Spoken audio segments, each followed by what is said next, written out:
It started with the sound of plastic hitting metal, a faint clink from the bathroom trash. She had left for work. I went in to shave. That's when I saw it, the pregnancy test. 2 red lines, positive. My hands didn't shake, my pulse didn't rise, because 3 years ago I'd gotten a vasectomy, quietly. I'd done it after our second child. She said she was done, and I agreed. But something inside me wanted control, over my body, my future, my peace. So I took it. She never knew. So seeing that test didn't confuse me, it clarified everything. Our marriage had been routine lately. Not cold, not warm, just structured. We smiled in pictures, shared chores, attended PTA meetings. She still called me love out of habit. I still kissed her forehead out of duty. But that day, everything froze into focus. The polite mask, the quiet distance, the long hours at work. I didn't say anything, not that day. I just listened. I waited for silence to break her truth for me. And it did, the very next morning.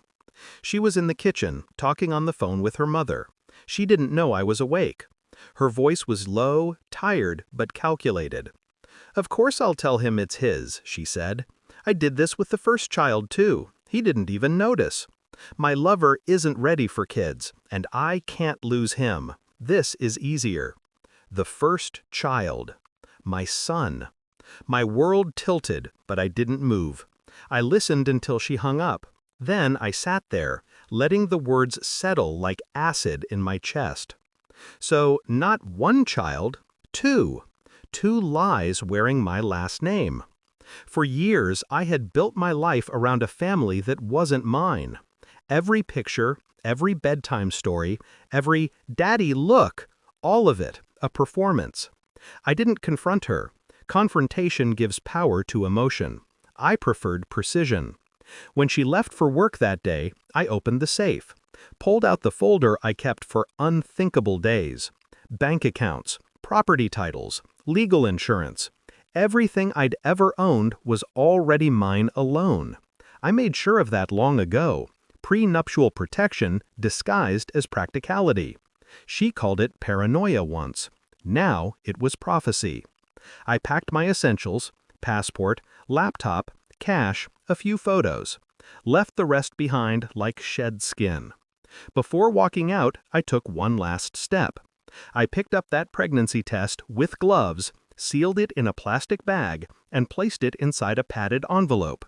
Addressed it to her lover's wife. No note, just truth. By evening, I was checked into a hotel across town. Anonymous. Quiet. At midnight, my phone buzzed. Unknown number. I answered. A woman's voice, trembling. "This is Emma. You don't know me, but I'm his wife." Her words cracked. I need your package. I need to tell you something." Silence. Then she said it. "He told me your wife tricked him, that she said you couldn't have children. She wanted another baby to anchor him. She told him she'd leave you soon. He didn't know she was still with you." The room spun. "She's been playing both sides," Emma continued. "She told him you were the sterile one." I laughed quietly, the kind of laugh that hurts. "She wasn't wrong," I said. Emma exhaled sharply. Then, both of us were living in her story. The next day, the fallout began. She came home to an empty house. My clothes gone, drawers clean, silence echoing through every room. On the kitchen counter, I left a note. "Check your mail." I didn't block her number. I wanted to hear her unravel. By evening, she called. Her voice was frantic.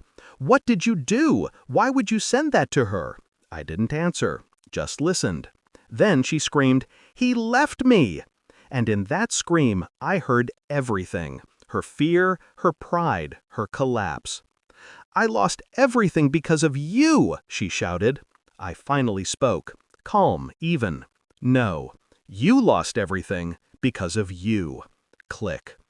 Weeks passed. I moved to another city, bought a small apartment, started working remotely. Peace, for the first time, didn't feel like loneliness. It felt like oxygen. Emma and I stayed in touch, not romantically, just two survivors of the same explosion. She filed for divorce. So did I. She sent me a message one evening. "Do you ever miss them? The kids?" I stared at the screen for a long time before replying. I miss who I thought they were, but not who they are. Because love built on lies doesn't die. It decays, slowly, quietly, until only truth remains. Sometimes at night, I wonder if she thinks about me, or the family she fabricated. Maybe she still tells herself I overreacted, that I should have forgiven her. But forgiveness is for mistakes. She made decisions, and I made mine. The last time I heard from her was months later, a text. I took a test again, negative this time. Happy? I deleted it. No reply. Because I wasn't happy, I was free. And freedom, after years of lies, is better than any revenge could ever be. Still, the memory of that first sound, that faint clink in the trash, it's what I remember.